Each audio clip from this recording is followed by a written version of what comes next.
Manger café. Bonsoir et bienvenue dans l'Almanach des Fées Célestes.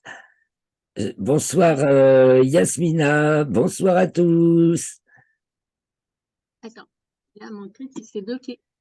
Ah, eh bien je suis ravi de... Bonsoir Claire, pardon. Ah, voilà. Bonsoir, je suis ravi de vous accueillir donc pour le bulletin astronomique pour la période du 12 au 19 mai 2023, la quatrième phase de la deuxième lune de printemps nord, automne sud. Donc, du dernier quartier, le 12 mai à, je vais mettre mes lunettes, je vous dis l'heure précise, 16h28, 14h28 TU, à la nouvelle lune le 19 mai, donc vendredi 19 mai, 17h53, donc 15h53 TU. Alors, qu'allons-nous voir et que se passe-t-il pendant cette période, donc cette quatrième phase de lune? Donc, la lune n'est pas dans le ciel le soir, elle se lève en deuxième moitié de nuit, après la minuit, donc même bien après la minuit, et elle se décale de plus en plus tard jusqu'au jour du dernier croissant, le 18 au matin, qui sera délicat à voir à l'œil nu, et à la nouvelle lune, bien sûr, on ne la voit pas, et à la nouvelle lune, elle va être conjointe aux Pléiades. Alors, on va résumer un petit peu, je partage l'écran. On va résumer les événements de la semaine avant de passer sur Stellarium pour voir de nos yeux, voir ce que nous pourrons voir. Et d'abord, on va faire le petit tour de tout ce qui se Mhm. passe. D'abord, donc, pour la Lune, donc c'est la quatrième phase de la lunaison. Elle remonte en latitude, elle passera son nœud ascendant le 17 et elle remonte aussi en déclinaison. Donc, elle remonte dans ces deux référentiels. Donc, pour le dernier quartier, elle est dans le signe du Verseau, 22e degré, Verseau, Soleil, Taureau, devant la constellation du Capricorne, et le Soleil est devant celle du Bélier. Alors, elle entre dans le signe des Poissons le 13 et elle est conjointe à Saturne. Donc, en fait, elle va être conjointe à toutes les planètes qui sont du matin au cours de cette semaine. Donc, ça commence par Saturne, samedi 13 à 17h11, donc à voir le 13 au matin, hein, la Lune avec Saturne, la Lune à droite de Saturne, elle se lève à 3h42. Les deux se lèvent en même temps à 3h42, le 13 au matin. Elle, ensuite, la Lune, elle est conjointe à Neptune le 15, alors les deux sont dans le signe des Poissons et devant la constellation du Verseau. Alors, conjointe à Neptune le 15, donc on ne voit pas Neptune, qui se lève quand même à 4h16 maintenant, de plus en plus tôt. Elle est conjointe, alors elle entre dans le signe du Bélier le 15 à 9h55. Elle est conjointe, non, ensuite, voilà, elle entre dans le signe du Taureau le 17 à 14h27 et elle est conjointe à Jupiter dans le premier degré du signe du Taureau, car Jupiter entre dans le signe du Taureau, nous allons le redire tout à l'heure, Mm. le 14 mai. Ensuite, elle passe à son nœud ascendant, le 17 toujours, donc elle passe en latitude écliptique nord. Le 18, elle est conjointe à Mercure, et qu'on ne peut pas voir parce qu'elle est trop bas en latitude et pas brillante encore, qui restera difficile à voir. Mercure, toute cette période où elle est du matin, elle va pas être facile à voir. Et Uranus, ensuite, alors le dernier croissant, donc le 18 au matin, avec on peut commencer à voir Jupiter, on verra pas Mercure, à côté du dernier croissant, et la nouvelle lune, le 19 à 17h53, elle est conjointe à Uranus à 1h27, le 19, donc proche de sa conjonction à Uranus, et elle est conjointe aux Pléiades, cette nouvelle lune, donc les Pléiades qu'on ne voit pas dans le ciel, puisqu'elles sont, le soleil est pratiquement devant, et donc elles sont dans le champ du coronagraphe Lascaux C3 à partir du 14 mai, donc pas encore aujourd'hui où nous enregistrons, donc je ne peux pas vous le montrer. Ensuite, du côté des planètes, il s'en passe aussi. Alors tout d'abord, Pluton, qui avait fait son premier pas dans le signe du Verseau, revient, c'était le 18 avril, je crois, en coordonnées apparentes de la date, revient dans le signe du Capricorne, puisque en fait, elle est rétrograde depuis le 1er mai. Donc, ben voilà, elle marche en arrière et elle revient dans le signe du Capricorne jusqu'au 31 janvier 2024. Elle entrera à nouveau dans le signe du Verseau pour une période plus longue et elle reviendra encore un petit coup en Capricorne avant de rentrer définitivement en Verseau en 2025 sans en ressortir. Et donc, ce même jour, le 14, Mercure est à l'aphélie, c'est-à-dire au plus loin du Soleil. Et le 15, je continue avec Mercure, elle est stationnaire, c'est-à-dire qu'elle redevient directe. Elle était rétrograde depuis le 21 avril, et donc son mouvement redevient direct. Elle a été rétrograde pendant 3 semaines. Elle est passée elle est dans le 9e degré du signe du Taureau. Elle est arrivée jusqu'au 16e, je crois. C'est marqué dans l'article, là c'est que le résumé. Ensuite, Mercure encore, que les frasques de Mercure. Mercure qui descend en déclinaison, atteint sa déclinaison minimale le 19 à 7h26. Et à part ça, en héliocentrique, elle est en Sagittaire toute la semaine et elle entre en Capricorne le 19 à 11h29. Donc il se passe, après la Lune, c'est Mercure qui fait le plus de choses. Au contraire, Pluton n'en fait pas beaucoup, mais en ce moment, elle en fait quand même. Alors aussi, le Soleil arrive maintenant devant la constellation du Taureau, dont font partie les Pléiades, elles sont de la constellation du Taureau. Donc évidemment, tout ce qui est de cette constellation n'est pas visible dans le ciel puisque c'est juste Soleil et constellation derrière, le Soleil devant. Et donc on ne les voit pas. Ensuite, il y a Jupiter qui rentre dans le signe du Taureau en géocentrique et qui va y rester jusqu'au 25 mai 2024 alors qu'elle a passé à peine 6 mois dans celui du Bélier. C'est parce qu'elle va faire sa prochaine rétrogradation entièrement dans le signe du Taureau et elle est devant la constellation des Poissons, mais elle arrive devant le Bélier le 19 à 1h34 et elle va rester devant la constellation du Bélier jusqu'au 28 avril 2024. Donc, en un an, pareil. Voilà. Alors, ça devrait s'arroser. Ça devrait être peut-être tonique.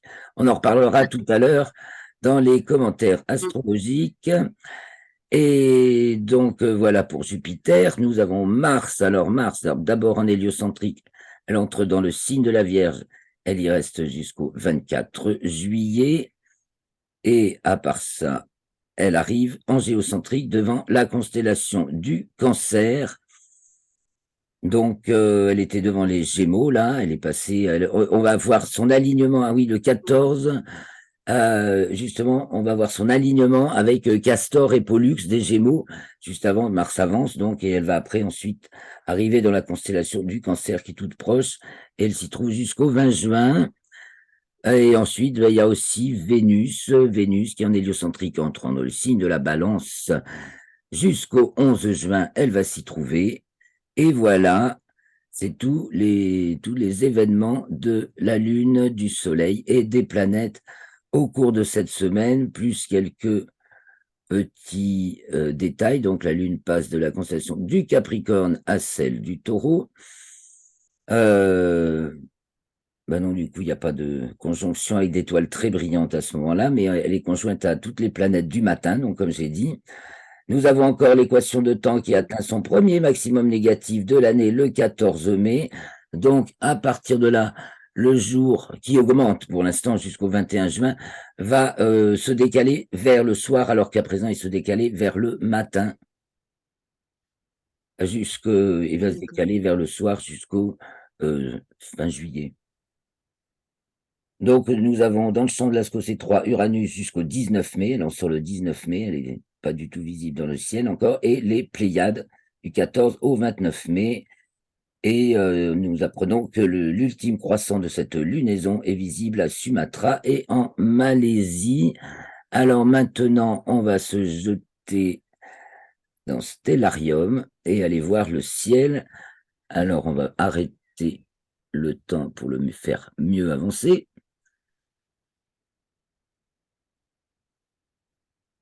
Là, et on va se mettre le 12 au soir, donc le soir du dernier quartier. Le dernier quartier, c'est dans l'après-midi, je vous le rappelle, à 16h28. Donc, ce soir du 12 mai, alors ici, il est 17h50. On arrête de faire avancer le temps et on va aller voir le soleil se coucher. Voilà, vous voyez, l'ouest est ici, donc le soleil se couche nettement de plus en plus vers le nord. Hein, Non, on voit pas. Ah, pas encore? T'as pas partagé. Ah, si, mais ça vient peut-être lentement. Si, Non, si, moi j'ai. on me dit que Ah, ça, d'accord. on me dit que Parce que ça là, partage. j'ai toujours le. Ah, d'accord. Parce que moi, j'ai toujours l'écran avec les planètes, Ah, l'affiche encore, pas encore position et Stellarium. dessous. C'est le temps Oui, que ça met alors. oui.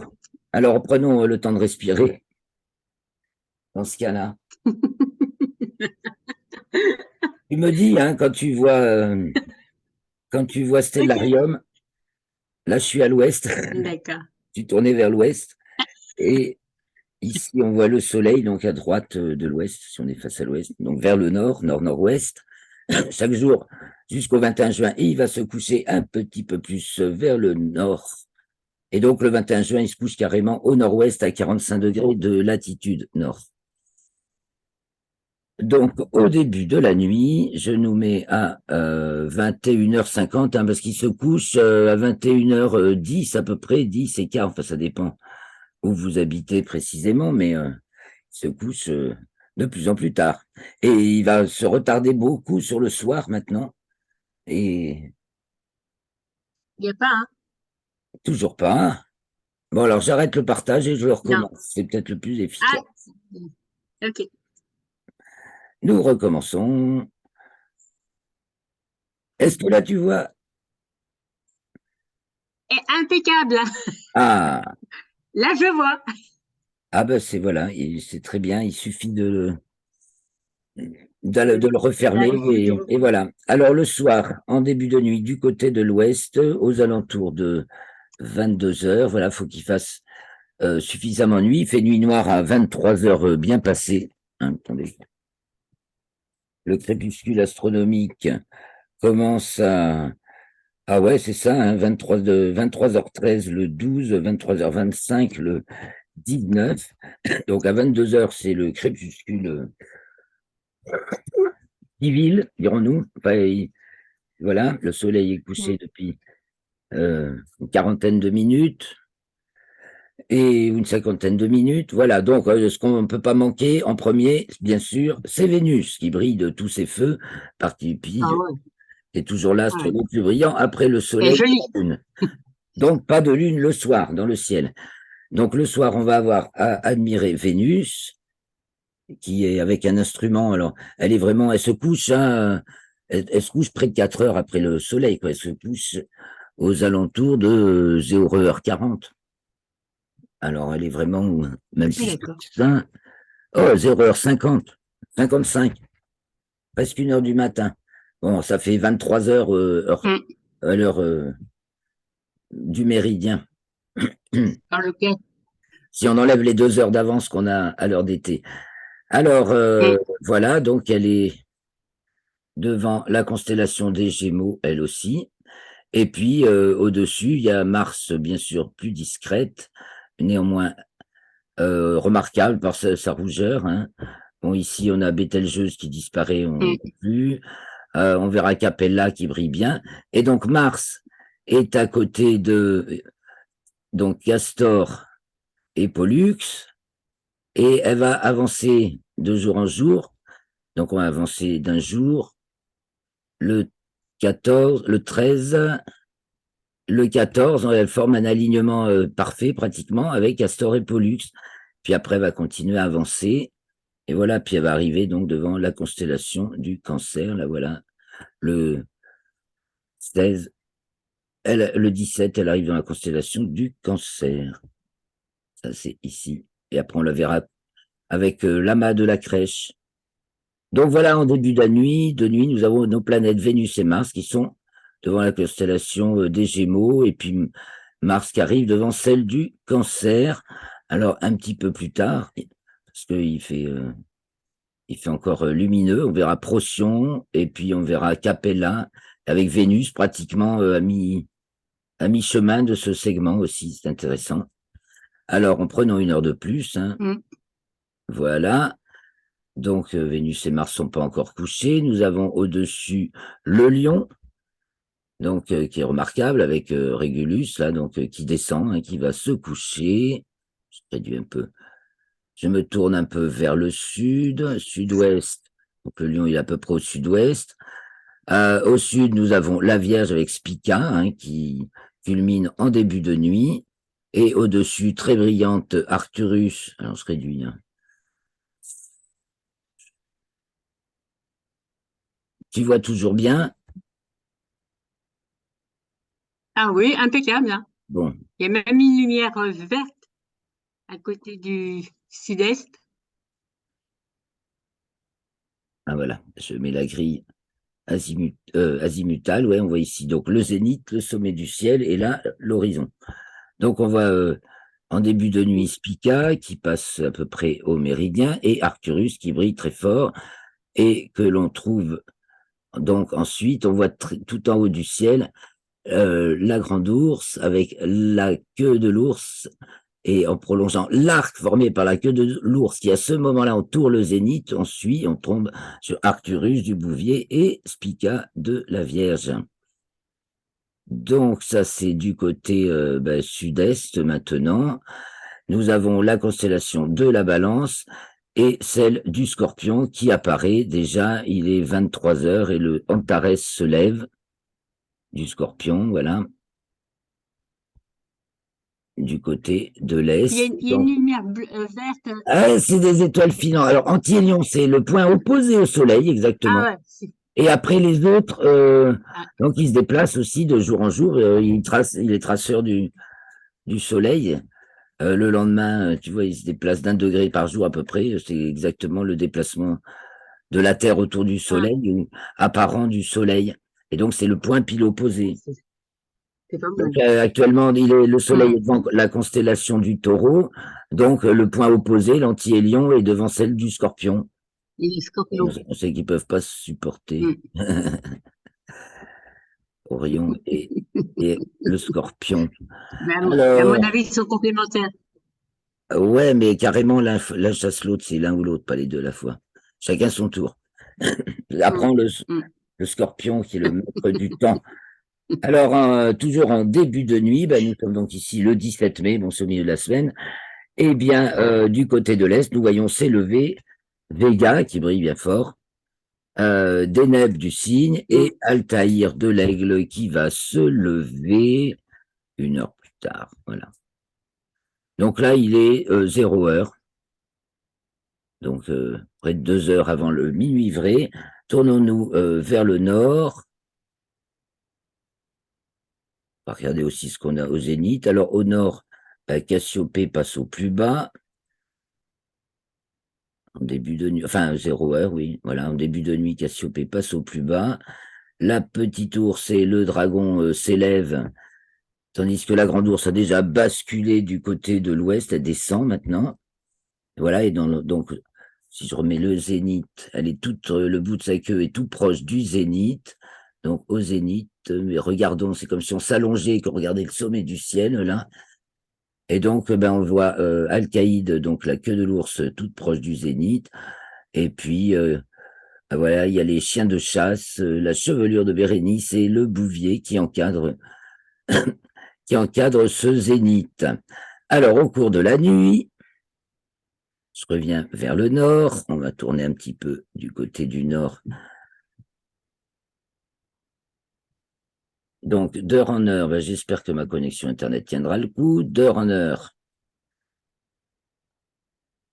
ben, ça, à droite, ça monte, à gauche, ça descend. Voilà. Alors là, il Non, est à ça peu marche. près le minuit vrai. Voilà, nous sommes à peu près au minuit vrai. C'est 1h48 chez moi. Là, c'est 1h52. Donc, la petite ours est totalement dressée vers le haut.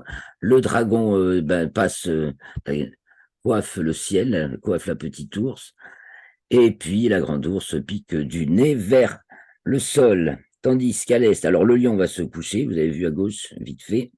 Tandis qu'à l'est apparaît notre grand triangle de l'été, donc Vega, Deneb et Altaïr qui s'élèvent. Au milieu, il y a pile à l'est les toutes petites constellations qui s'enchaînent, là, petit cheval, dauphin, flèche et petit renard, en dessous de la lyre, qui vous brille fortement, Vega. Et puis, donc, le Sagittaire s'est levé au sud-est, le Scorpion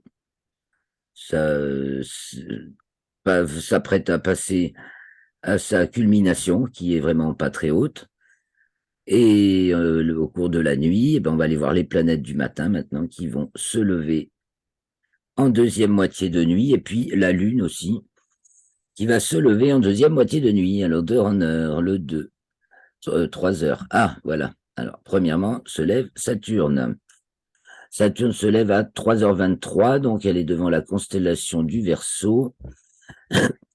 Et maintenant, elle est bien visible, donc à partir, il fait bien nuit encore, elle est bien visible en fin de nuit, parce qu'elle va s'élever, donc 1 heure plus tard, ben, c'est déjà l'aube. On va pouvoir voir, enfin pas voir du tout d'ailleurs, mais Neptune se lève, c'est tout, on peut le savoir. Alors il y a la Lune qui est conjointe à Neptune, alors ici on est le 18, je crois que c'est le 15, alors revenons quelques jours en arrière, on va voir la Lune. Voilà, voilà. Le 14, donc le 13 à 5 heures du mat. Le 13 à 5 heures du matin, la Lune que je vais grossir pour qu'on voit mieux sa phase.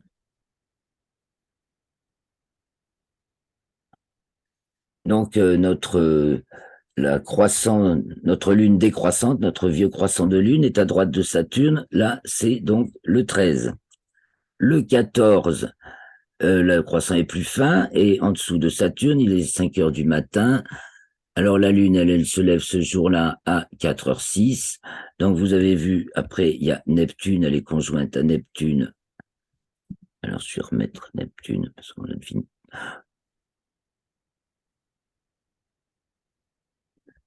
Et je reviens un jour en arrière. Voilà. Le 15 au matin, 5 heures du matin, ben, la Neptune se trouve pile au-dessus du croissant de lune. Là, il est grossi. Hein. Ça nous donne une idée de sa position, bien sûr, Mm. devant ces étoiles des poissons qui sont vraiment trop discrètes, absolument invisibles à l'horizon, en fait. Bon, nous avons ici Saturne qui est bien visible. Et puis, donc, le lendemain, la Lune est là, elle se lève à 4h47. Alors, on va falloir prendre 1 heure de plus, là. Et il ferait presque jour. Alors, oh là, non, c'est 2, très trop. Et quelques minutes de moins. Voilà, il y a Jupiter. Alors, on va commencer à voir apparaître Jupiter. Alors là, c'est le 16. Le 17 au matin, voilà, on a un fin croissant de lune. Je disais. Et à sa gauche, Jupiter, qui, si elle n'est pas visible à l'œil nu, sera trouvable avec des jumelles, certainement. Bien sûr, si l'horizon est dégagé, c'est pratiquement à l'est, légèrement nord-est. Voilà. Et puis, il y a aussi Mercure, mais à partir de là, après, hein, le 18. Alors, le dernier croissant est donné pour être visible le 18, voilà, bas sur l'horizon. Euh, le 18 au matin, c'est le jour où on peut voir le dernier croissant de lune. Alors, il y a Mercure pas loin, mais totalement invisible. Voyons, oui, Mercure. Mm. J'efface l'horizon là, juste Non, voilà. Mercure. Voilà, Mercure est là, ouais. Donc Mercure se lève à ce moment-là, il est 5h43, 5h44. La Lune se lève et Mercure aussi, mais invisible totalement, Jupiter avec des jumelles. Et le croissant de Lune peut être délicat aussi avec des jumelles. Alors, ben voilà, les amis, crois qu'on a fait le tour à peu près de tout ce qu'on peut voir cette semaine. Alors, j'arrête ce partage, on va montrer quelques images, mais pendant ce temps, Didier nous a rejoint. Salut Didier, Salut, ça Bonjour va? Didier. bonsoir. Oui, je suis fatigué, je dormais encore. Ah ben on voit parce que on voit que t'es dans les.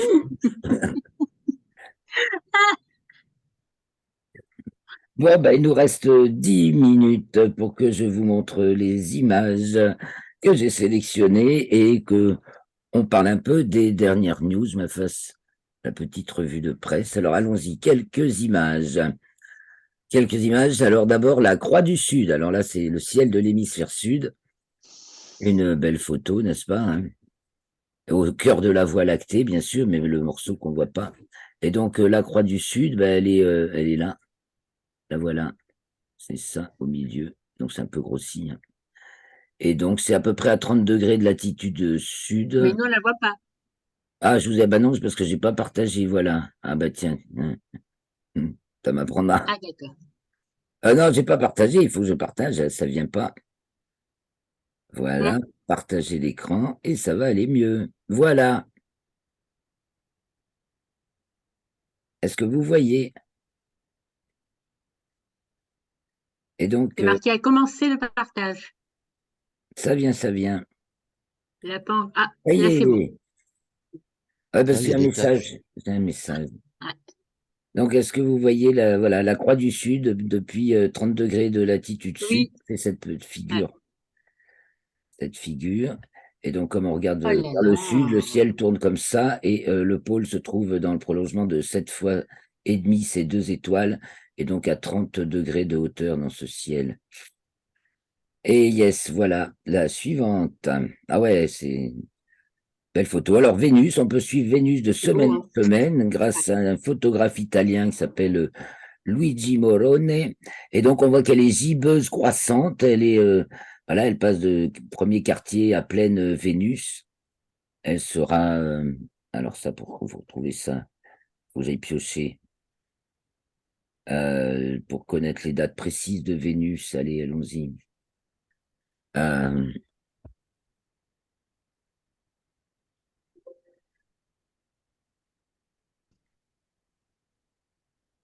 alors, voyons.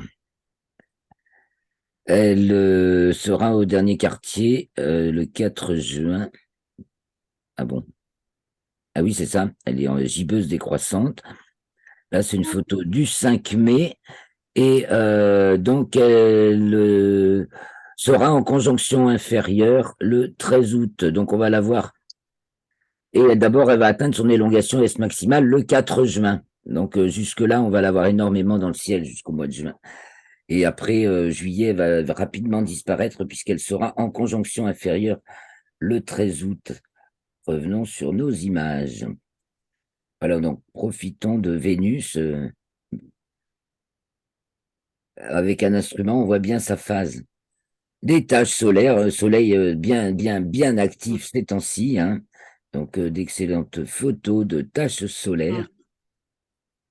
Il y en a beaucoup. Oh, alors l'éclipse de lune, pénombrale de lune depuis l'Iran, je crois, oui.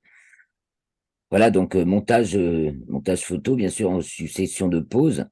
Magnifique photo de l'éclipse pénombrale de lune du 5 mai, donc, Hum. qui pour nous n'était pas visible parce que justement, la lune se levait au moment de la fin, tout à fait les 20 dernières minutes de l'éclipse, quoi. Donc, peut-être alors, je l'ai regardé quand même. Elle était peut-être particulièrement rouge, cette pleine lune qui se levait. Mais alors, évidemment, comme au lever, c'est toujours rouge. C'était, mais peut-être un peu plus rouge que d'habitude. Effectivement. Et voilà le parcours de Mercure. Ben, je crois que c'est toutes les images que j'ai à vous montrer. Donc, je reviens plutôt vers vous pour partager un petit peu là juste les news. C'est pas la peine que je mette les images parce que c'est encore sur le texte, pas encore dans l'article. Ça va pas tarder. D'ici ce soir, alors les dernières news, voilà que j'ai trouvées dans cette petite revue de Presse. Alors, au sujet des stations spatiales, eh bien voilà, une start-up qui s'appelle VAST, spécialisée dans les stations spatiales à gravité artificielle, va lancer sa propre station en août 2025 avec SpaceX. Parce qu'il va y avoir des stations spatiales privées, hein, de plus en plus on y pense. Les Chinois ont envoyé un cargo à leur station spatiale, ça s'est bien passé apparemment. Et on voit un moment un cosmonaute de l'ISS qui balance un sac de déchets, mais que la NASA cautionne tout à fait. Donc, c'est un déchet facilement qui se décompose facilement en rentrant dans l'atmosphère, ce qu'ils disent. Il y a un article sur une station spatiale sous-marine. Alors, c'est comme une station spatiale, sauf que c'est sous les océans. Donc, j'ai mentionné aussi de Fabien Cousteau, le petit-fils du commandant Cousteau, et qui nous fait penser aussi, alors, pour les océans, qui nous fait penser pour les volcans à Haroun Tazieff. Or, justement, il y a l'ouverture du plus grand planétarium de France à Vulcania, donc sur les volcans d'Auvergne, hein, avec une découverte des volcans martiens et vénusiens dans ce planétarium, donc qui est le plus grand de France et qui ouvre au parc des volcans. À part ça, les autres nouvelles à propos de la Lune. Alors, le micro-ondes pourrait permettre de faire de l'eau potable facilement sur la Lune. Après, c'est comment produire de l'oxygène sur la Lune. La solution serait dans la pierre locale. De plus en plus, les ressources locales vont nous permettre d'avoir de l'eau, de l'oxygène. Enfin, on est en train de trouver toutes ces solutions. Alors, à quoi ressemblera la future base lunaire de la NASA? Il y a souvent des articles sur les futures bases lunaires maintenant. Et le programme de la Lune à Mars. Donc, en fait, la Lune, c'est une étape pour aller sur Mars. C'est pensé maintenant comme ça. Donc, il y a un article de Futura Science là-dessus. Donc, même sur Mars, la Chine talonne les USA. Bah oui, c'est une nouvelle qui suscite des articles de temps en temps. La NASA a créé un robot serpent pour explorer le système solaire, genre les océans de glace, encelades ou enfin des environnements qui sont pas carrossables comme sur Mars et qui sont beaucoup plus qui peuvent permettre d'aller dans tout type d'environnement. Un concours. Alors, l'ESA a lancé un concours pour pirater les satellites en orbite. Bon, ils ont cherché, donc ils ont fait un concours de hackers pour savoir qui s'arriverait le mieux à pirater un satellite en orbite. Il y a eu un astéroïde qui a été nommé en hommage au professeur Jacques Blamont, qui fut le premier directeur du CNES et de l'agence qui a commencé avant, qui s'appelait l'Atmos. Donc, il a un astéroïde à son nom. Ensuite, il est question d'un 3D biosystème, donc pour promouvoir les capacités de fabrication de tissus pour les vols spatiaux de longue durée et améliorer la vie sur Terre. Donc, c'est un partenariat avec une boîte qui s'appelle Redwire et l'Agence spatiale européenne. Et puis, du coup, l'ESA s'associe, alors l'UEFA, c'est l'Union pour le football, hein, je ne sais plus exactement ce que disent les initiales, pour une surveillance par satellite et pouvoir observer les mouvements de foule pour mieux les gérer. Voilà.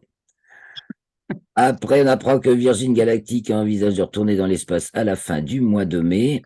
On apprend que le mystérieux avion spatial chinois est de retour sur Terre après 9 mois en orbite. Il y a beaucoup d'articles d'un journal belge. De temps en temps, là, tout d'un coup, il y a des flopées d'articles de certaines sources. Alors, il y a aussi des fois de sources, il y a la Suisse, il y a l'Afrique, il y a la Belgique ou le Québec. Donc, on a des nouvelles qui nous changent un peu. Et oui, il n'est pas question en Europe qu'on ait de fusées réutilisables d'ici 10 ans. Donc, SpaceX a de beaux jours devant elle, car il faudra travailler aussi avec SpaceX Voilà, vulcanien. Alors, des questions sur la vie sur d'autres planètes, différentes façons de l'envisager. J'ai partagé dans le groupe Facebook de Rocastre un merveilleux une merveilleuse conférence de Nassim Haramein là-dessus. J'adore sa façon d'envisager la question. Je suis beaucoup en accord. Alors, je vous invite à aller la voir. Il faut juste s'inscrire si vous n'y êtes pas sur le groupe Facebook Rocastre. Si vous n'avez pas le lien, il faudra me le demander.